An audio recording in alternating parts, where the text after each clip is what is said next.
कहानी है उस लड़के और लड़की की जो अपने प्यार के सहारे अपनी सारी खुशियां एक साथ बांट रहे और उन्हें दुगना कर रहे और अपने गम बांटकर उन्हें काम कर रहे। अनिरुद्ध के लिए उसका परिवार ही सब कुछ है। अनिरुद्ध अपने परिवार के लिए कुछ भी कर सकता है, इसलिए वह दिन रात मेहनत करता है और दिन रात मन लगाकर पढ़ाई करता है, साथ ही साथ कुछ काम करता है जिसे कुछ पैसे कमा सके। अनिरुद्ध दिन रात इसलिए मेहनत करता है ताकि वह पढ़ लिख कर कुछ कर सके, बड़ा आदमी बन सके और अपने परिवार का नाम रोशन करे। अनिरुद्ध की यही ख्वाहिश थी कि अपने माँ बाप को वह खुशी दे सके जिसके वह हकदार है। अनिरुद्ध इंजीनियरिंग करता है, साथ ही साथ वह पार्ट टाइम जॉब भी करता है। अनिरुद्ध चाहता है कि वह बहुत बड़ा आदमी बने, उसे अपने करियर में सक्सेस मिले, ताकि आगे चलकर उससे उसके परिवार को किसी भी तरह की मुसीबत का सामना ना करना पड़े। अनिरुद्ध रोज की तरह अपने ऑफिस जा रहा रहता है। वहां आज उसके ऑफिस में एक प्रिया नाम की लड़की ने न्यू ज्वाइनिंग की होती है। प्रिया को देखते ही अनिरुद्ध को उससे प्यार हो जाता है, पहली नजर वाला प्यार। प्रिया भी अनिरुद्ध की तरह ही सीधी साधी लड़की होती है, जिसके लिए उसका परिवार और उसका फ्यूचर ही सब कुछ है। वह अपने माँ बाप का हाथ बटाने के लिए पढ़ाई के साथ साथ पार्ट टाइम जॉब भी करती हैं। प्रिया लेकिन अनिरुद्ध से थोड़ी सी अलग है।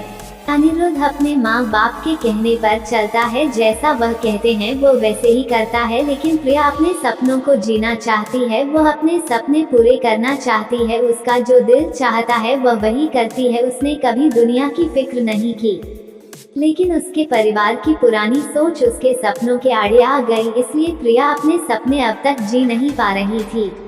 पर उसके मन में अभी आशा जगी हुई थी, उसका भगवान में भी काफी विश्वास था। उसे यकीन था कि एक न एक दिन उसके सपने जरूर पूरे होंगे। जब अनिरुद्ध और प्रिया की पहली मुलाकात हुई, अनिरुद्ध उसे अपना दिल दे बैठा। उस दिन से दोनों में दोस्ती हो गई। प्रिया को अनिरुद्ध का स्वभाव अच्छा लगने लगा। अनिरुद्ध हर वक्त उससे बात करता, उसका छोटी छोटी चीजों में मदद करता, हर वक्त उसका ख्याल रखना, हमेशा उसे पूछना कि उसने खाना खाया कि नहीं। धीरे धीरे प्रिया भी अनिरुद्ध को पसंद करने लगी थी। फिर एक दिन अनिरुद्ध ने प्रिया से अपने प्यार का इजहार किया और प्रिया ने भी हाँ कह दी, क्योंकि प्रिया को भी प्यार चाहिए था। वो हमेशा अकेली थी, अंदर से उसे कभी इतना प्यार नहीं मिला किसी से, और ना ही किसी ने कभी उसकी परवाह की। अनिरुद्ध का ऐसा स्वभाव प्यार भरा और परवाह करने वाला देखकर प्रिया ने उसके प्यार को कबूल किया और अपने प्यार का भी इजहार किया। इसी तरह दोनों एक साथ घूमते मिलते, एक दूसरे से बातें करते और अपने प्यार के खुशियों के पल समेटते रहे। प्यार में मीठी तकरार तो होती है, इनके बीच की तकरार हुई, पर इन्होंने एक दूसरे को समझा, एक दूसरे को संभाला और हमेशा एक दूसरे का साथ दिया। अनिरुद्ध और प्रिया दोनों एक साथ कॉलेज जाते हैं, एक साथ काम पर जाते, जहां जाते हैं हमेशा एक दूसरे के साथ रहते। इसी तरह खट्टी मीठी यादों के साथ दोनों ने एक साथ 4 साल गुजारे। साथ ही साथ प्रिया इंजीनियर बन गया, जिसकी काफी अच्छी नौकरी है, और प्रिया भी एक राइटर बन गई। साथ ही साथ वह अच्छा गाना भी गाती है। अनिरुद्ध ने उसका सपना भी पूरा करने में मदद की, गाना गाने का और अपनी आवाज को लोगों तक पहुंचाने का। इतना समय साथ गुजारने के बाद दोनों के बीच में प्यार बहुत गहरा हो गया। दोनों एक दूसरे के बिना अब जी नहीं सकते थे। दोनों एक दूसरे के दिल की धड़कन बन चुके थे। दोनों ने सोचा कि वह अब अपने अपने परिवार वालों को उनके रिश्ते के बारे में बताएंगे। जब दोनों ने यह बात अपने घर में बताई, तब दोनों के ही परिवार वालों ने इस रिश्ते से इनकार कर दिया। इनके दोनों एक कास्ट के नहीं थे, दोनों अलग अलग कास्ट के थे। उनके परिवार वालों को यह मंजूर नहीं था कि उनके बच्चे उनके खिलाफ जाकर, बिरादरी के खिलाफ जाकर, अपनी कास्ट के खिलाफ जाकर किसी और से शादी करें। उन दोनों के परिवार वालों ने उनका मिलना, फोन पे बात करना सब बंद करा दिया। दोनों एक दूसरे के बिना रह नहीं पा रहे थे। दोनों एक दूसरे की याद में तड़प रहे थी। दोनों एक दूसरे को मिलने के लिए बेचैन थी।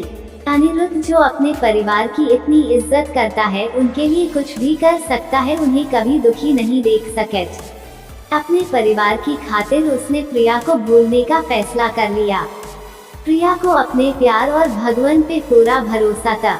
उससे यकीन था कि वह एक न एक दिन जरूर अनिरुद्ध के साथ होगी, इसलिए उसने कभी हिम्मत नहीं हारी। उसने बहुत कुछ किया। अनिरुद्ध को पाने के लिए रोज सुबह शाम वो भगवान से प्रार्थना करती।